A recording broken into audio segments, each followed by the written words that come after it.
Now, I'm not one to gossip, but I will bring you the tea. Welcome to Chronicle Speaks. I don't want to wear you out with Tim Norman news. However, I said I would keep you up to date because honestly, other than YouTube, mainstream media just is not keeping up with this case at all. Now, Tim has come up with every excuse in the book to prolong this case. Attorneys have walked in and out of his defense. The government is afraid of witness tampering or intimidation on Tim's end, and the whole 3 Live crew, Terica, Wally, and Tre'vell have jumped ship, leaving Mr. Bootylicious to fight all of this by his lonesome.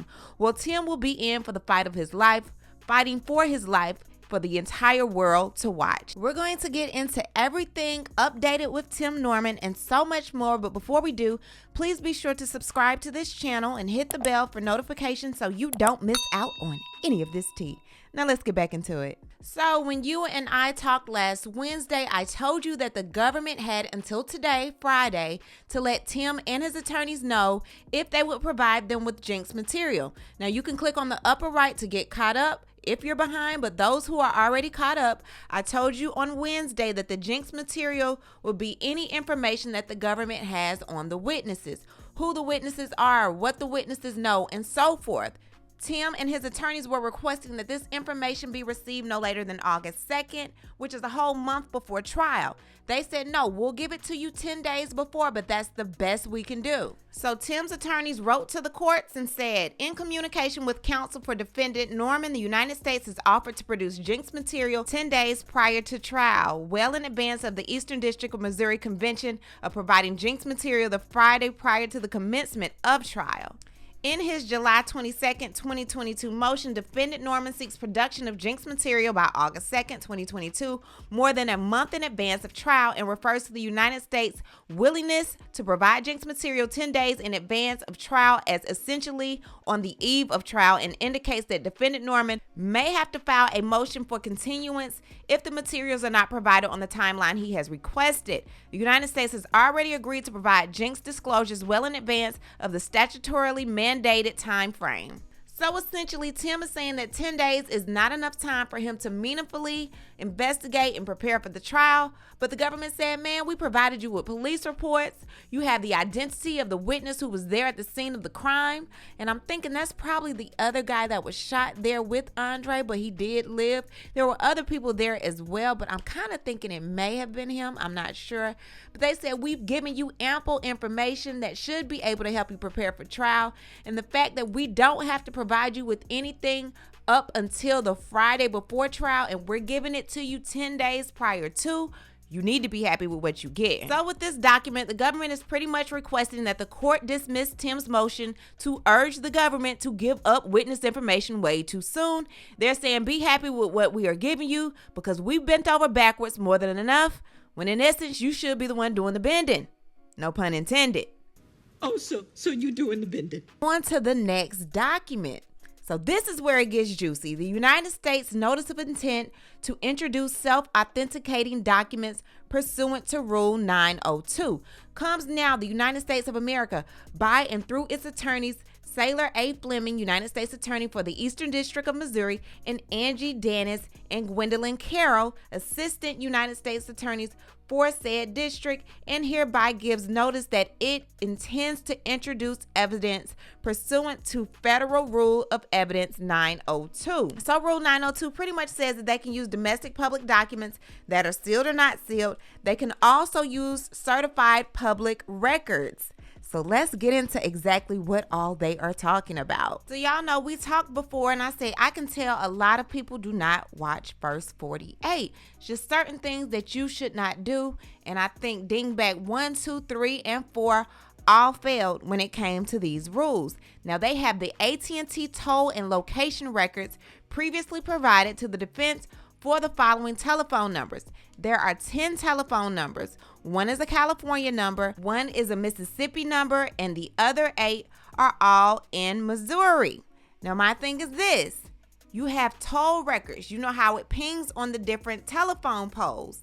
You have toll records of where you were. So please try to lie and say that you weren't there. Please try to lie and say that your phone was taken. They also have Sprint T-Mobile toll records for one phone number. They have a Verizon phone record for 2 Missouri phone numbers. They have American Airline records, Southwest Airline records, Delta Airline records, United Airline records, Priceline.com records, and Google records. Y'all remember Tim flew in and then flew out right before the murder and then right after the murder. So they have all of this information. Priceline has all of this information.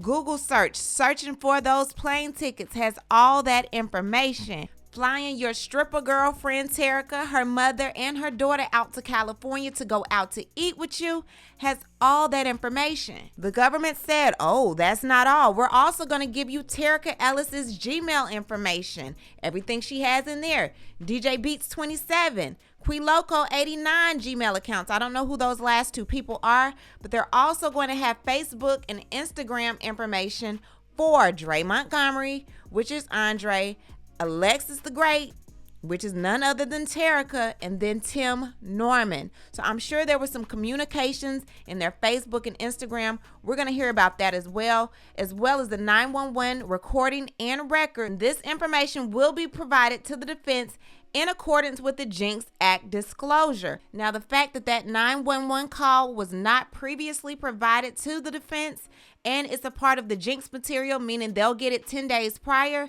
And then they also said, Tim, we've already given you the name of the witness. They're holding that information because I got a feeling that somewhere in that 911 call is going to tell a lot.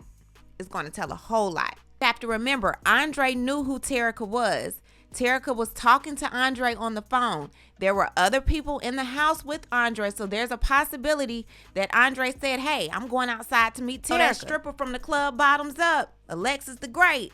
My antennas are up. There's something very damning in that 911 call that points the finger to Tim and Terica, at least to Terica. Now, they also have the First Horizon Bank records that were previously provided to the defense for the account of Terica Ellis.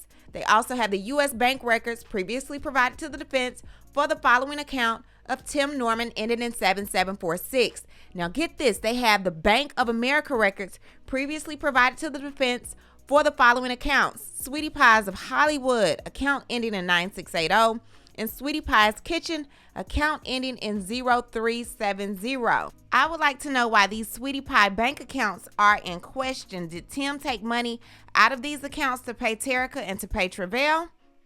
We'll find out soon. They also have in question the independent order of Forrester's records previously provided to the defense. Americo records previously provided to the defense. Now, these are 2 of the insurance companies that he used to try to take a policy out on his nephew, Andre. They also have People's Family of Corporation records previously provided to the defense. That is one of the facilities that Tim claimed Andre went to get a physical. They also have Westlake Housing, Madison Property Rental records, and employment verification previously provided to the defense. People's Family of Corporation patient records of Andre Montgomery, Barnes Jewish Hospital patient records of Andre Montgomery previously provided to the defense, Royal Neighbors of America records previously provided to the defense. That's another one of the insurance companies, and the following insurance companies: Liberty Banker Life Insurance records and United of Omaha records. They also have Vital Check records, which were also previously provided to the defense. Feds don't miss. They were watching Tim Norman for 4 years. They want you to get comfortable. They want enough time to go by to where you start doing things a little different. You start talking with your loose lips a little different. Start taking trips. You move a little differently because you think you have gotten away with murder, and you haven't. They're watching you closely. Their conviction rate is way over 96%. I really feel like as soon as all of this is said and done, Tim and his attorneys are not going to have that win that they feel they're going to have. Tim wants to be a rapper so bad. I have a feeling that as soon as he hears convict, Tim will be singing convict music because it's not going down. Ass is grass. Your toast is burnt. Your goose is cooked. It's the end for you, sir. Those attorneys took your mama's money just like the streets are saying you did when that money walked out your mama's house and a certain someone put the blame on Andre. You would have been better off copping a plea, but your higher than the law hips got you thinking that you can beat this, and you just can't. So we have a little bit over a month and change before this trial actually starts. Do you think at any point Tim is going to give up and just decide to take that plea, or you think we're going to go all the way to trial with this, leave a comment, and you know how we do. We'll talk about it down below. Talk to you guys later. As always, Bye. thanks for watching. Don't forget to hit that subscribe button, hit that like button, and hit that bell so you don't miss any of my new episodes.